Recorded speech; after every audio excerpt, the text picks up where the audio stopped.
What's going on, everybody? Welcome to the place where you can find the latest NFT trends and the most reliable NFT content for entrepreneurs and investors. This is Above The Jpeg with your favorite new friend, Kango Lin. This week I hopped on a call with one of my old college mates from University of San Francisco, Jared T. Ross. Jared dropped out of college in his last semester with a really good grade to become a metaverse consultant. And apparently he's doing something right with a massive following today and a huge community. Even he's the author of NFT Equation. You sold a book, become the bestseller. Let's see what he has to say about NFT education. I'm really excited. I think we need more educators in the space. All right, Jared, welcome to the show, man. Welcome to the show. Thank you very much, Kango. Dude, I love Jared. Guys, I love Jared. So for those who doesn't know about Jared, Jared is actually quite an active NFT lover who is also an educator in the space, educating a lot of people about NFTs and the NFT use cases and etc., as well as metaverse. So actually, Jared, I think, I wouldn't do as great as a job introducing you than yourself. I would love to get a little intro, for the audience from yourself, man. Absolutely. My name is Jared T. Ross, and in 2021, I dropped out of university as one of my school's top students to go full-time into this NFT and blockchain world. And since then, I built a portfolio worth over 60K, and I'm now teaching classes both online and some guest lectures at that same university I dropped out of. I call myself a metaverse business consultant, and I'm here to help you navigate, profit, and build inside this blockchain world. Jared, you're teaching class at University of San Francisco now? Yeah, I've held 3 guest lectures there on NFT. I did not know that. Oh, really? That's amazing, dude. Yo, Yes. congratulations, man. Thank you. Was that before the book or was that after the book? That was before and after, actually. I did 2 last year and 1 this year. I'm definitely gonna ask you about the book later, but stay tuned, guys.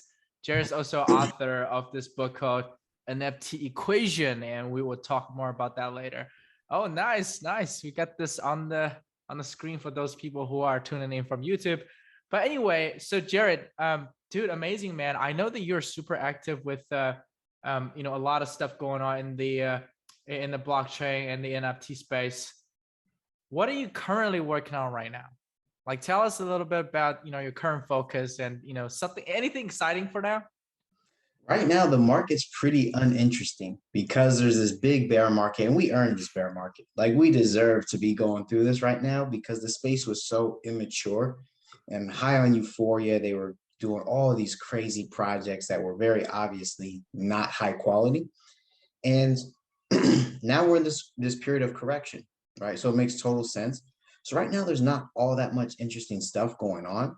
And what I'm doing is I'm taking my course, the NFT Equation, and I'm restructuring it and going to be releasing NFT Equation 2.0, which is basically just an upgraded, revamped version of the course that already exists. It's going to be a 5-week program. There's going to be homework assignments, a certificate, and a whole bunch of other cool stuff inside of it. So that's what I'm working on, improving the NFT Equation course material. And then also just keep my eye on the NFT market and getting into some projects that I think are good buys during this bear market. Yo, dude, I think this bear market definitely hit us kind of surprising. I mean, to me, honestly, because I'm 21, man. Like I got to a lot of people who went through that internet phase, who went through the 2008. It seems like pretty natural for them, right? They're like, hey guys, we already know it's gonna go down. We kind of know how it's gonna go down. But for us, dude, like we're so young. This is practically our first experience with like bear market that we're handling. I know that it's gonna happen. I didn't expect it to go down this way, right? Like the exact way it went down. So honestly, dude, I think today one of the huge benefit of talking to you is that we can keep our topic on kind of on the macro level. Yep. Kind of on this bird's eye view on like, hey, what's going on with NFTs and that sort of stuff. Man, I know that walk me through, man. How did you get into crypto, bro? Like I know you dropped out of school for it, and I was quite surprised. I know a lot of people was doubting that, but how did you, man, how did you get into crypto, man? I think at first you were in trading, right? No, I was never big into trading at all. I'm starting to Okay, learn, like I'm getting into that now, especially because the NFT I market is see. so boring. I'm starting to learn how to No, I actually. mean, trading, not NFTs. It No, no, was.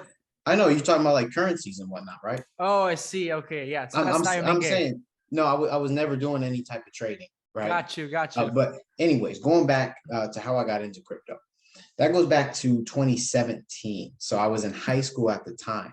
Dude, same. Yeah. Crazy. So, at the end of 2017, there was all this hype around cryptocurrency. And I was like, okay, let me see what's going on here. So that's when I started learning a lot about it. I bought into a little bit, not very much money at all, but I started buying into some cryptocurrencies. And then the beginning of 2018 comes and we see a big crash. And I was super discouraged. It's not like I lost You a lot sold of. it? No, I didn't sell all of it. I did sell most of it, but I didn't sell all of it. But that was my first time like really getting smacked upside the head, not knowing what I was truly doing. And so since then, I like understood cryptocurrency, I understood the blockchain, but I didn't spend a whole lot of time and energy really learning about it. Coming to 2020, that's when I started digging more into the blockchain world, started understanding more, and that's when I truly had conviction for the future of the blockchain. Then roll into 2021, and now I start hearing about NFTs, and that's when I get really interested because NFTs at first, you know, I didn't spend a lot of time arguing. A lot of people hear about NFTs and they want to argue about it, right? But I saw them catching steam and I was like, okay, I understood the blockchain already. So let me see what this NFT stuff is about. So I started getting into that and realized I was like, oh wow, this is a whole lot more fun than cryptocurrency to me, a whole lot more fun. And so I started learning more and more and more. And I quickly realized that not just NFTs, but the concept of the metaverse and the blockchain, that's going to be the opportunity for people in my generation. Because I always think back to the internet. I would be like, dang, I really wish I was old enough to have been in a position to take advantage of the early days of the internet. And I tell myself, if something like that ever comes up again, if some type of opportunity of that scale comes up, I'm going to be ready for it. And this is what that opportunity is: the metaverse, NFTs, blockchain, cryptocurrency. That is going to be the opportunity. And I'm going to make sure I'm in position to take advantage of it. So amazing, dude. I know right now that you're educating a whole bunch of folks. Looking at your Instagram, dude, there's a lot of contents on here. Um, a very interesting, a very, to me, one of this very question I have in my mind is that what are, I mean, there's a lot of people probably, look at this page, they'd be like, man, this is just another page promoting NFTs. What is the biggest challenge, man? What is the biggest challenge in educating folks, drop people in, get them set up with the correct mindset, getting into NFTs, right? Like, we're not just talking about trading NFTs. We're talking about like, hey, let's learn about what this can potentially do and, potentially invest in there, right? Is that kind of the take? Yeah. So the hardest part about educating people about this, it gets real tough if they don't already have a little bit of context and understanding of what the blockchain is. However, I found that it's actually pretty easy to explain it to people. The trickiest part is figuring out how to word it in a way that is easily digestible for people. That's what I've mastered.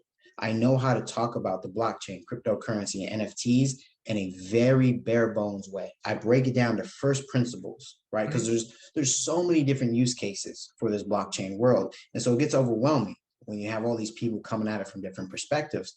And so when someone comes to me and they say, why the heck would I buy an NFT? I respond by saying, asking that question, why would anyone buy an NFT, is the same as asking, why would I buy a product or service? Why would I invest in a business? There's as many answers as there are NFTs. There's as many answers as there are products, services, and businesses to invest in, because there's so many different ways to approach it. You might buy an NFT just because you like the look of it, right? But a lot of times what I'm buying are the NFTs they have a visual component, but I don't care about the visual component. I care about what I can do with that NFT.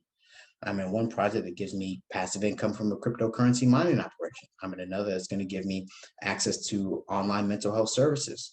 I'm in another one that's going to allow me to play and earn from playing video games. Right. So there's all these different use cases. It totally depends on how the creator is approaching the NFT space. Seems like, Jared, seems like you talk a lot about the assets of NFT assets, right? NFT assets, certain service or a certain product. I mean, that's fascinating, man. Honestly, like that's the part where I'm really lacking, is that I don't really, I somehow I couldn't follow all the projects. Like that's just my problem. But I've been exploring a lot. I've been building NFT protocols, NFT infrastructures, and exploring a lot about NFT intellectual property. I think one thing that I really resonate with what you were saying, with people asking you, why would I buy an NFT? It's the same question as why would you buy a product or service?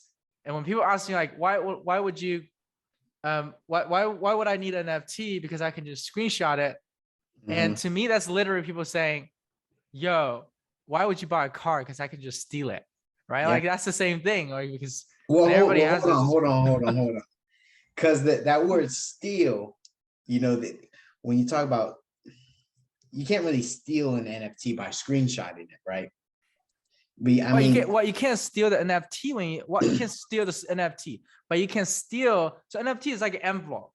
It wraps whatever's inside of it, right? So you can steal what's inside of it. If it's not registered as an NFT, if it doesn't come with a proof of ownership, right? So you basically can, let's say I create a piece of art and it's not registered, it's not minted, it didn't do anything. I just store it in my files.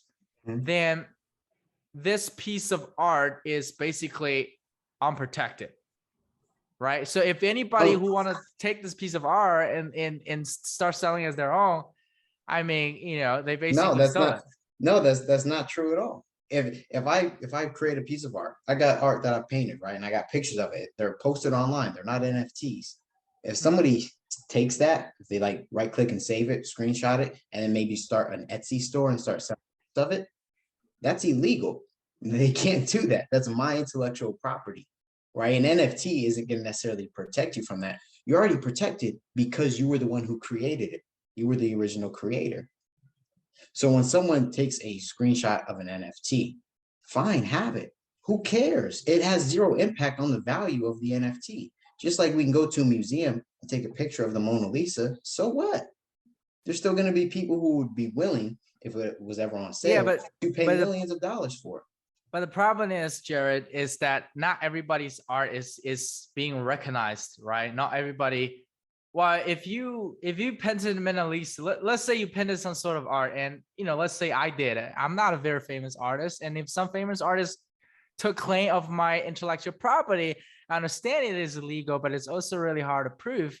And in the court of the law, a lot of times, whether people stole your art or your music, actually win the case and get the right. And that happens all the time, right? So in my view, that's theft, right? That's theft. I mean, it is definitely illegal. It's just really hard to prove that.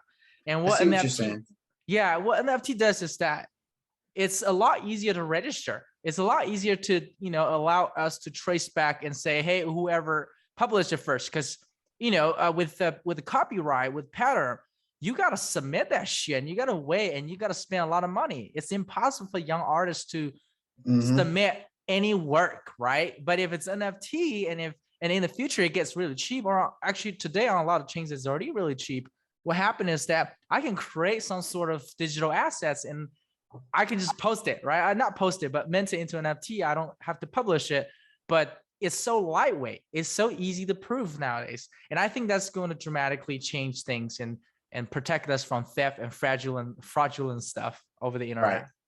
It definitely has the potential for that, but it also has the potential to help the art thieves that much more. Because think about this. Right now, there's all these digital artists posting their stuff on Instagram, taking commissions for work.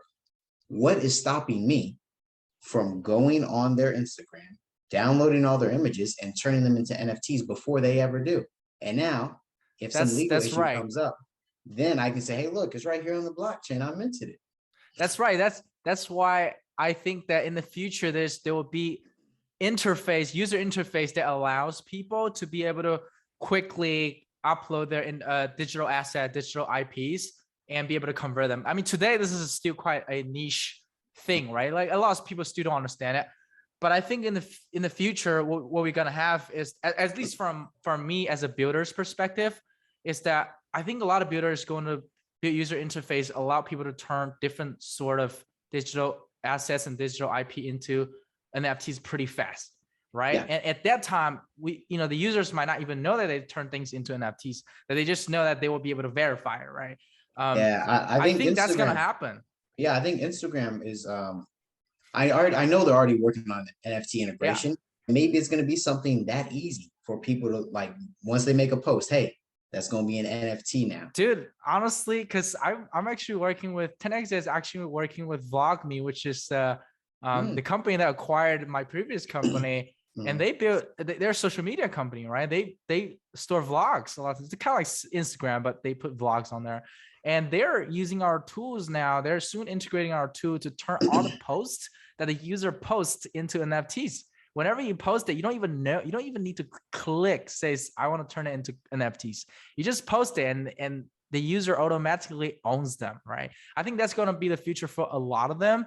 I know you talk a lot about it, which is kind of like the metaverse aspect, right? mhm. So honestly, tell me more about metaverse, man. I think you do a lot of metaverse stuff that is just really cool. What is the most exciting metaverse scenario for you? Let's rewind a little bit. So, for all the listeners and viewers, this is very, very important for you to understand. When you hear people bring up the word metaverse, understand that typically it's usually just a buzzword to capture people's attention. Everybody is going to mean something slightly different when they talk about this concept of the metaverse because it's so vaguely defined, right? So, think about how do you explain something like the internet to somebody 100 years ago? It's kind of hard to help them wrap their minds around that. We wouldn't say that the internet is any one particular internet service provider or website or social media platform or game. You know, it's this interconnected web of all these different technologies that allow this network to exist. So just like that, the metaverse is an interconnected network of a variety of technologies. And by the way, this is just my understanding. Depending on who you ask, you're going to get different definitions. I think mine is pretty comprehensive though. So the metaverse is an interconnected web of a variety of technologies, including the blockchain, augmented reality, virtual reality, gaming, cryptocurrency, NFTs, and other related tech. That's my understanding of the metaverse. And we do have these microcosms of the metaverse. And these are usually, when people think of the metaverse, they usually are thinking of some type of online virtual game world where you can put a VR headset in or go in on your computer and you can interact with other people, trade items. Those are microcosms of the metaverse. If you really want a picture of what I believe the metaverse is going to turn into, go watch the movie Ready Player One, right? So it's this immersive virtual reality environment. It's in this based in a dystopian future in the world, and people like to escape reality by putting on their headset and going into this virtual world where they have their own economies, they have their own jobs, they have all these in-game assets, which, when applied to the real metaverse, are going to be things like NFTs. You own a car in the metaverse, that's an NFT. You have a house, that's an NFT in the metaverse, right? So they have this immersive virtual world, and people get really into it. Like in the beginning of that movie, you'll see a scene where a guy is at work in his headset, and he gets killed in the game, and he loses all of his assets. He takes off his headset in the real world, and he starts running towards a window to jump out and kill himself. But then somebody stopped him because that's how serious it's going to be. And you might be thinking, oh, I don't want any part of the metaverse if that's how it's going to be. If it's going to be that serious. But understand, the internet is already that serious. People have killed themselves over stuff that has happened in the online, right? Digital People take identity, this stuff. right? I think that's a Yeah, huge part people of it. people are already valuing their digital lives more than their physical lives in some cases. And increasingly, I think we're going to move towards that. But it doesn't always have to be that way. But long story short, that's my view on the metaverse. So that's it. Ready Player One. It's sort of your favorite scenario. That It's a good image. It's a good futuristic imagination. You think? I don't know if I would say that it's my favorite, but I do believe it's the easiest to begin wrapping our minds around and Yeah, seeing as a very real future. yeah. I think there's a lot to it. It's really interesting. Mention about digital identity, right? Mhm. Our generation, dude. I think this is. I just got off a call with a couple of folks um, who are pretty influential in the tech space here in Texas, and they were learning about NFTs. And we hopped on the call, and they were asking me a whole bunch of questions. They can't seem to wrap their mind around digital identity Mm. in a way that we understand it, right? So I growing up, I spent $3,000 over a summer on QQ Speed, which is the Chinese version of Card Rider to get digital cards. You know, is that's Mm. something I really love doing is race cars with my friends. And I understood that, hey, I have a digital identity here because I had to get certain level, right? I had to, I had to get all the cloud in the game. I do everything I can in the game and get the best cars and show off my profile, right? Even though it doesn't make me go faster. Mm. But I was very comfortable with understanding like that's me, man. Like I love showing up in the game, cool, right? But people can't seem to wrap their mind around it, especially the folks who are older, not Gen Z, right? Like, do you encounter those people? Are most your audience Gen Z, or there's older folks as well? How do you communicate with them, man? On the The vast majority of my audience is on the younger side.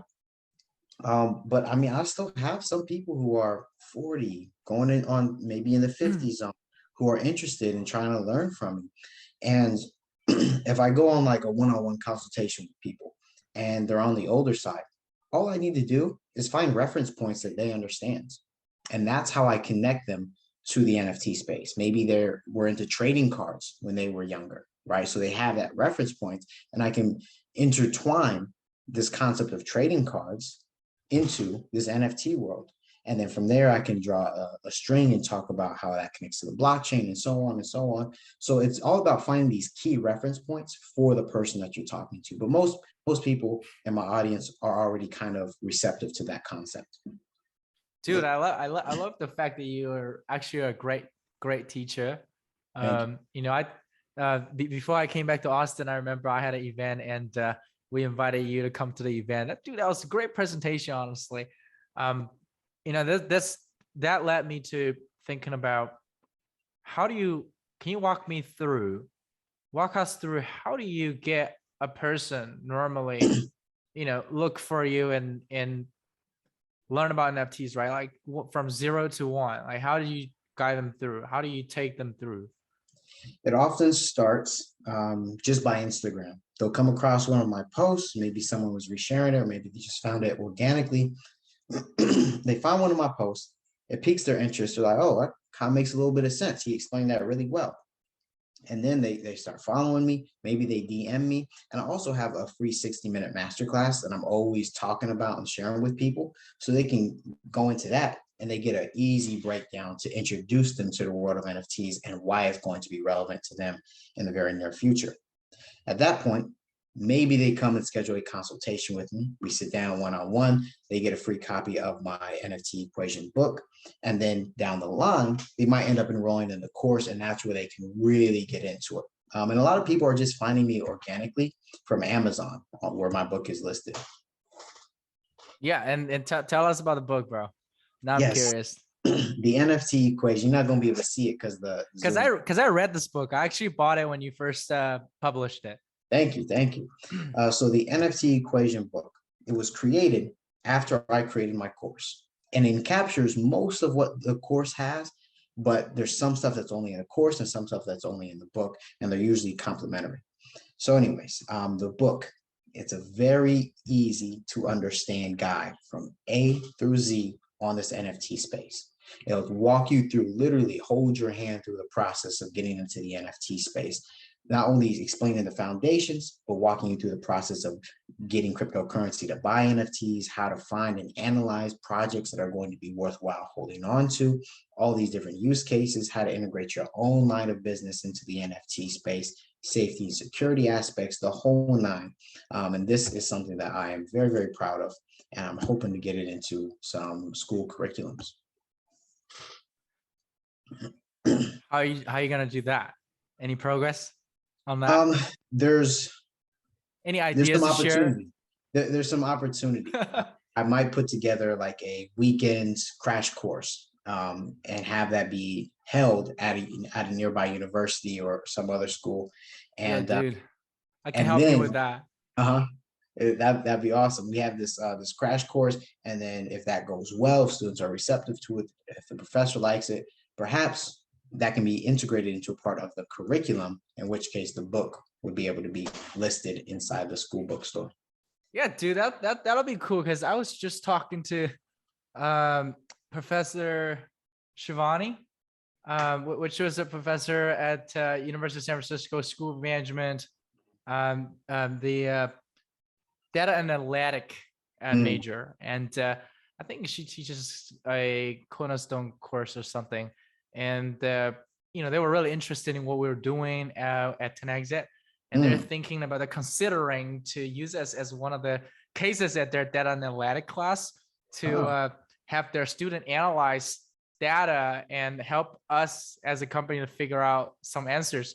I think that might be something you can do with you know, certain professor. You got to take a look at the class, bro, because I just got lucky, bro. I just got lucky. I got invited to get on her podcast, and then she told me about this opportunity. But dude, I think there's definitely a way to do it. Especially I've got my foot in the door with Professor.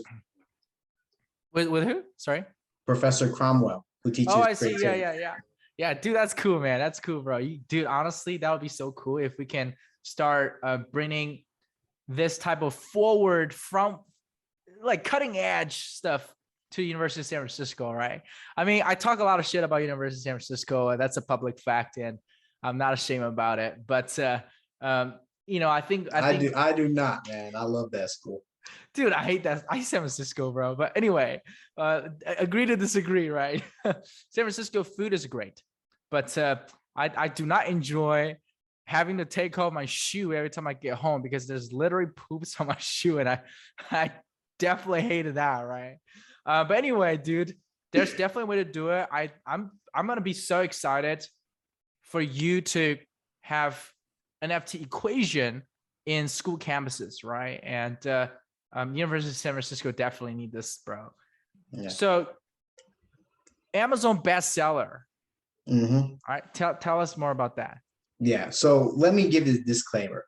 Yeah. It's very easy to claim Amazon bestseller status, right? Because when you go through the publishing process, you have all these different categories that you can publish a book in, right? So what a lot of people do is they'll write a book about sailing, and then they'll post the book in a category that has nothing to do with sailing whatsoever. They'll like take this sailing book and post it under arts and crafts, right? And because they're posting it in a smaller niche, it's very easy to get number one in that category. I see. So what I've done is I published my book on Amazon, but I published it in relevant categories like online investments, blockchain, right? And I did get bestseller categories, or I got bestseller stickers in those categories that were actually relevant to my book. So that's why it's actually meaningful. So in that first week, I did hit multiple bestseller awards in certain categories and #1 new releases. Dude, that was a very selfish question, because I'm writing a book too. I gotta ask some good advice. I gotta get some good advice from you later. Okay. And I think, honestly, I think more people should write books about this, right? I think there are a lot of great books in the blockchain space, but definitely not enough. I don't think there are a lot of great books. I think most people just write a book for the heck of it and don't really know how to express what they're talking about. But sure, yeah, there are good books out there. Yeah, I like the Block Size War, or Layered Money, right? I think those are great books in the blockchain space. Highly recommend people to read them, because, dude, honestly, have you read Block Size War, bro? No. You got to, bro. I think you don't have to read the layer money because that's more towards a monetary system and what blockchain makes sense. But Block Size War, I think it impact me the way that I look at cryptocurrency, look at the NFTs and everything. All right, look at the layer one networks. Not sure if it's just because I'm a builder, but I think that's highly relevant. That could potentially be something of contribution into your course. I think that would be really helpful, man. But dude, this is amazing. We walked through how you teach us folks, how you walk them through the educational side of the NFT, how you wrote a book about it.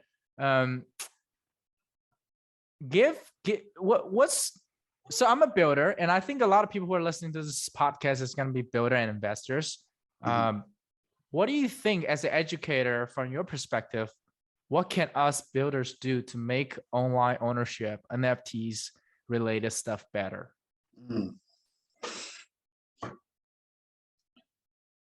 We're looking to build stuff, bro. I'm ready. Yeah. Number one is getting better at teaching about it, right? Enhancing the education, and then making it more fun. I think one of those key use cases for making it more fun and onboarding more people into this space is going to be gaming. I think gaming is going to be the thing that really allows NFTs. Dude, guess who I just interviewed?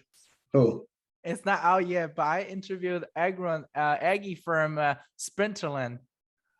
I'm not familiar.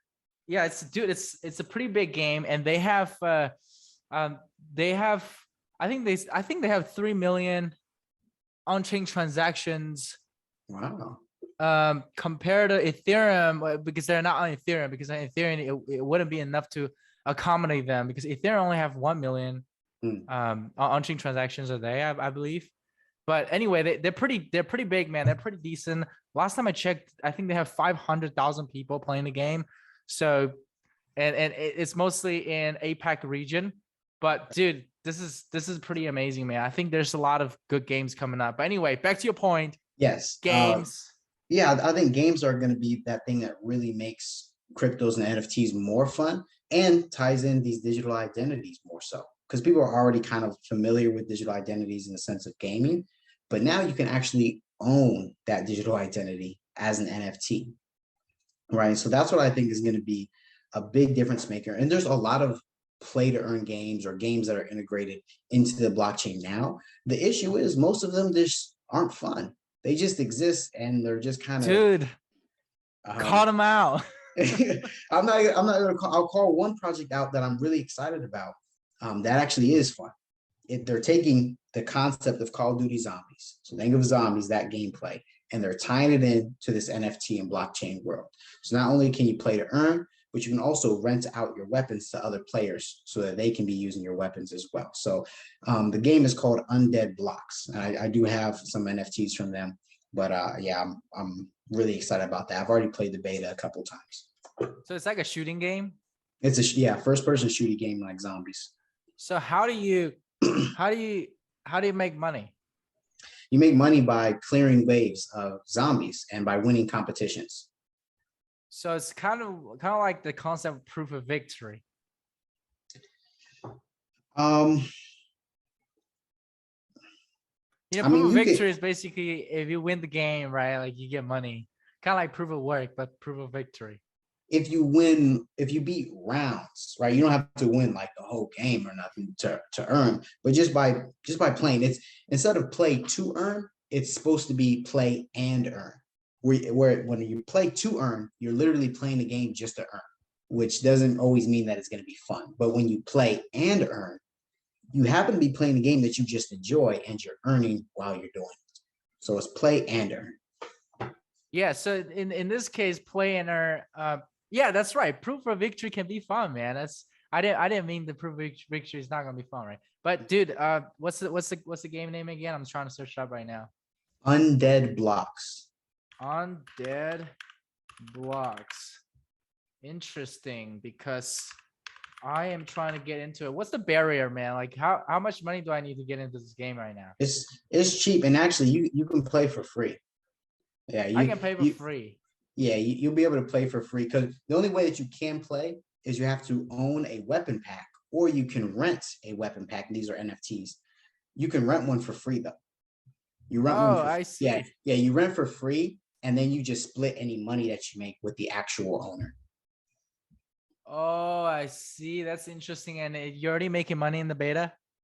No, I'm not, but they do have their first because they're still in beta testing, the full game isn't I released see. yet, but they do have their first competition where they're giving away $40,000. Yo, dude, this is sick because, you know, a lot of kids, I'm not a kid anymore, but when I was a kid, I played a lot of this game. I threw in a lot of hours and I didn't get paid. Yeah. Mostly just me paying the game developer, paying 10 cents in particular. You Shut know you what? out, bitch, 10 cent. You know I'm really excited about? Um, Tell me about it. and I want to say this because I want it to be on record in case it does happen. I don't know if this is going to happen. I have no idea, no connections to them. Let's But do this. Grand Theft Auto 6, right? So Okay, they've been okay. working on their game for like over a decade now. And I'm just saying it would be really cool if they came out with GTA 6 and it integrated Dude, cryptocurrency and or NFTs. And I I think that would onboard, it would make a hell of a lot of people mad. But because they've been waiting for it so long, they would get into the game anyways. And I think it's going to make a lot of sense, I would definitely especially in get the into it, dude. right. I I think love especially in the GTA, bro. context of GTA, I think it makes sense. I think NFTs and cryptocurrency makes sense. Think about this on the online mode, right? What if you could own stores online in the online game mode, but those stores were NFTs that you could Car actually. shops, right? And Yep. digital billboard, S I'm just space. saying.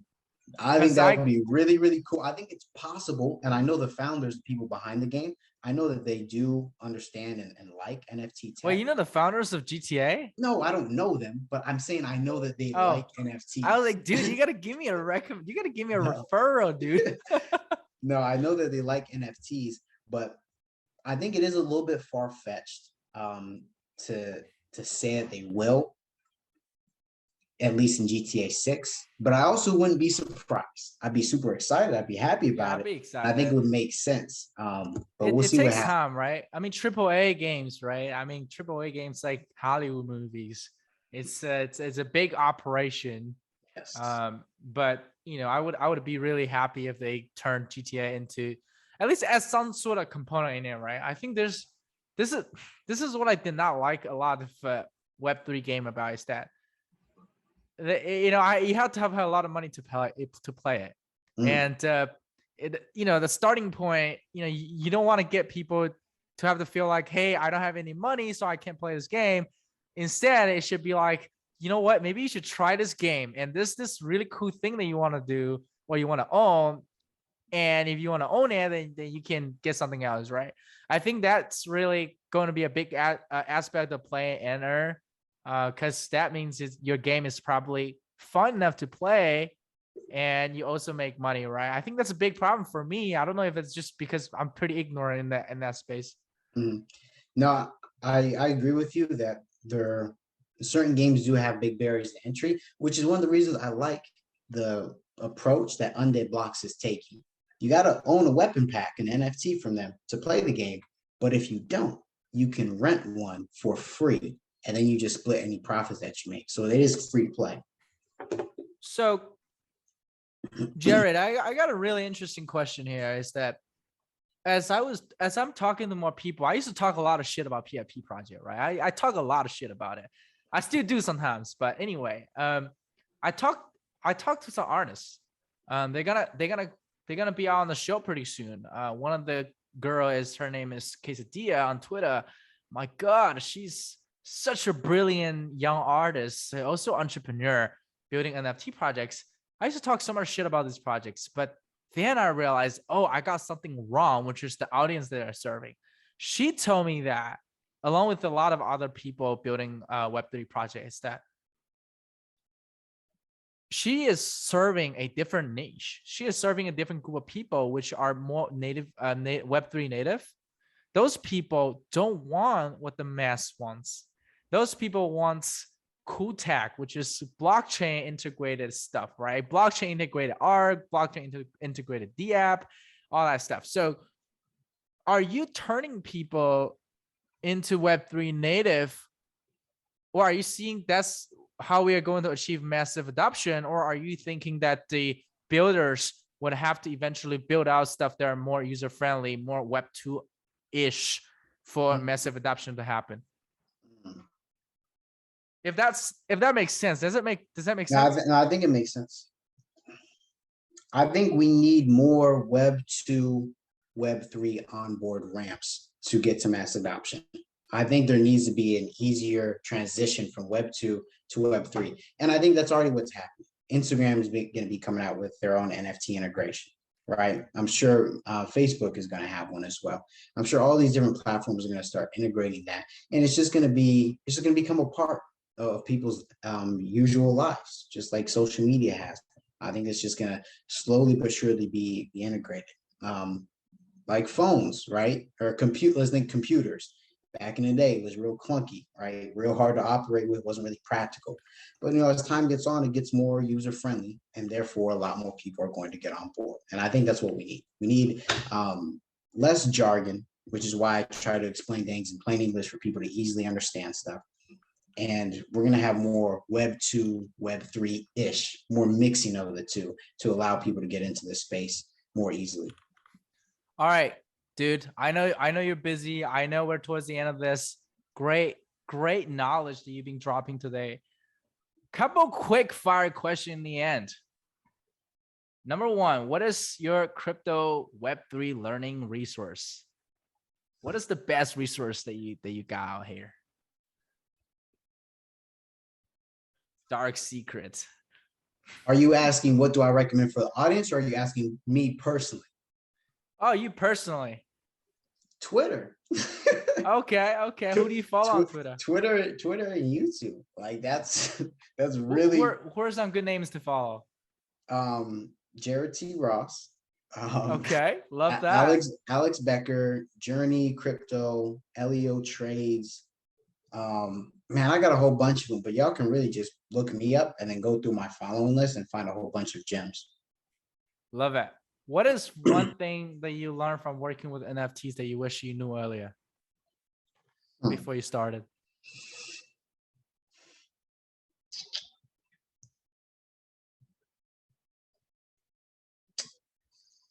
One thing that I learned from working with NFTs that I wish I knew earlier.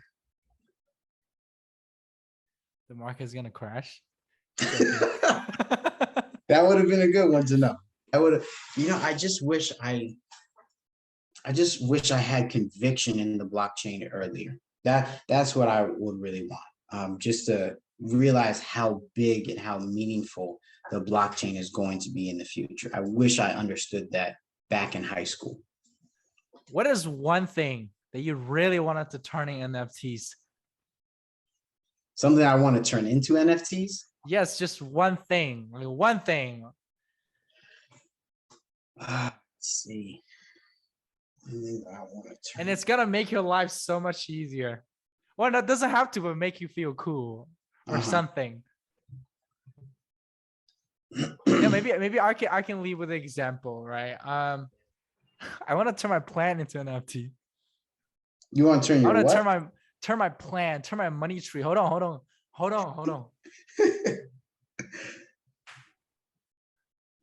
want to turn my money tree into an NFT. What's stopping you?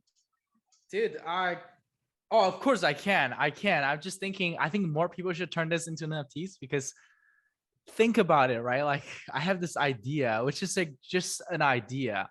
But if you can, I can turn money tree into NFTs. And if the more money that I made as a person or an amazing achievement as a person, there's more value into my money tree. just a funny thought. It is supposed to be kind of funny. But what about you, man? Like I know this is a hard question. If you think this is too hard, I'm not gonna put you on the spot, bro. Now, I'm gonna figure something here. Hold on. What I want to turn into an NFT. Well, that's the thing. Like, so many things, not everything needs to be an NFT. You know. So what is that one thing? I gotta say, I don't really have a burning desire to necessarily turn something into an NFT. Well, I'll tell you one thing that I really did want to, and I did turn into an NFT, is when I was dropping out of university. I made like a promo marketing video to celebrate it. And it was basically, it was like one wide shot of me talking to me in different outfits. And we were just talking back and forth as like, why would you drop out when you had all this going for you in college? And it was the dropout version of me answering, talking about all this stuff. And I took that video, it's like 5 minutes long, and I did turn that into an NFT. And so that was really just for the heck of it, just because I wanted that to be minted and be on the blockchain. It was So pretty cool, honestly. I don't know how to do it, but next time I ask Jerry to help me out. Guys, hit up Jerry. He's gonna help you out with some really cool content stuff. But anyway, dude, I love it, man. I love it, Jared. Jared, I think you've clearly did a lot of amazing stuff since you dropped out. I remember it was last year. yep. It was last year, right? Yeah, dude, it's been quite a journey, man. Love seeing you, coming along with the journey. And dude, thank you so much for being on the show. Honestly, where can people find you? I am Jared T. Ross on all platforms. That's Jared, the letter T, Ross. Now be careful. If you go and follow me on Instagram, it's very likely that some scam accounts are going to follow you right after you follow me. They'll start DMing you saying, hey, I got this automated trading platform. Give me $2,000 and I'll make it Dude, maybe 10,000. is that where I got the idea of trading stuff? Yeah, That come might be on. No. that Just might be why I'm thinking about trading. Like I thought Jerry oh did something yeah. about trading. Maybe maybe a scam account did DM you about it. But yeah, I'm not DMing you about trying to pay me thousands of dollars for trading stuff. I only have the one account on Instagram spelled Jared T. Ross, right? So you can find me across all platforms at that username. And you can also look up the NFT equation on Google and you'll be taken to a whole bunch of resources for that. And if you want, Amazing. DM me on Instagram and I'll send you my free 60-minute masterclass on NFTs. Dude, amazing, man. Yo, Jared, thank you so much. I can't appreciate you more. Thank you so much for being on our show. I wish you have a wonderful day, dude. Thank you very much. You as well.